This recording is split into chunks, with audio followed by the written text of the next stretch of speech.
Hello and welcome back to AIT News. On this show, we'll be on a Zoom meeting to learn about climate change. Something I know about climate change is it causes the Earth to get hotter, which causes the polar ice to melt, which is making the water rise. And it is affecting everything on Earth. Now I'd love to welcome our special guest, drumroll please, Dr. Abigail Portress, a specialist on marine animals and the effect climate change has on them.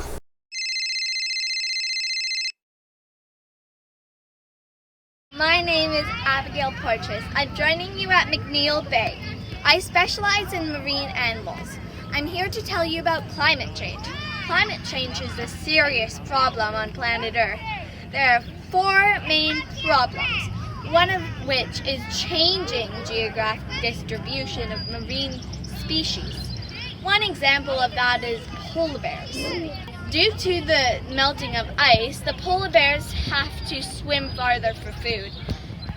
And in some cases, they get so tired, they sometimes drown. Not only polar bears have that problem, other species of animals have similar problems to that. Animals such as ringed seals, walruses, narwhals, and even bowhead whales. Whoa, this sounds very serious. I was wondering if you could possibly tell us more? Well, actually, why don't I ask more of a professional on that? Is that okay? Of course it is. I'm Dr. Isabel, and yeah, it is serious. Humans have released gases into the air that we call the greenhouse gases. These gases, such as CO2 and gas from a car, block the atmosphere, and heat that comes from the earth is reflected back and absorbed by the sea. The ocean absorbs 2/3 of the carbon emissions in the air.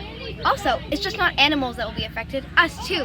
When the ocean absorbs all that carbon, it affects ocean chemistry, making the ocean more acidic. This causes the algae on the corals to get stressed, leaving the coral, causing it to bleach or turn white and get really sick. Well, that is horrible. I've heard that storms are getting bigger because of climate change. Example of which hit the Bahamas in 2019. Storms caused toxic materials to enter coastal areas, harming reefs and coastal environments. So, what can we do to stop this, Sir Isabel and Abby? Well, we can do a lot actually. We just have to remember to do the small things, like riding our bikes instead of using a car, turning off the lights when we walk out of rooms, and when your phone reaches 100%, take the charger off the wall to save electricity. Well, what do you think, Isabel? Also choose to use recyclable bags, or maybe choose a week such as World Oceans Week to not use your car, just bike or walk. You could also choose to eat more plants and eat local food instead of the food that's been shipped from somewhere else. That's all the time we have today. Thank you for coming. Bye! We hope you learned a lot. Thank you for watching and thank you for having me on your show. See you next time. Bye! I hope you learned all you need to know about climate change. You can find more on the Victoria World Ocean Week site.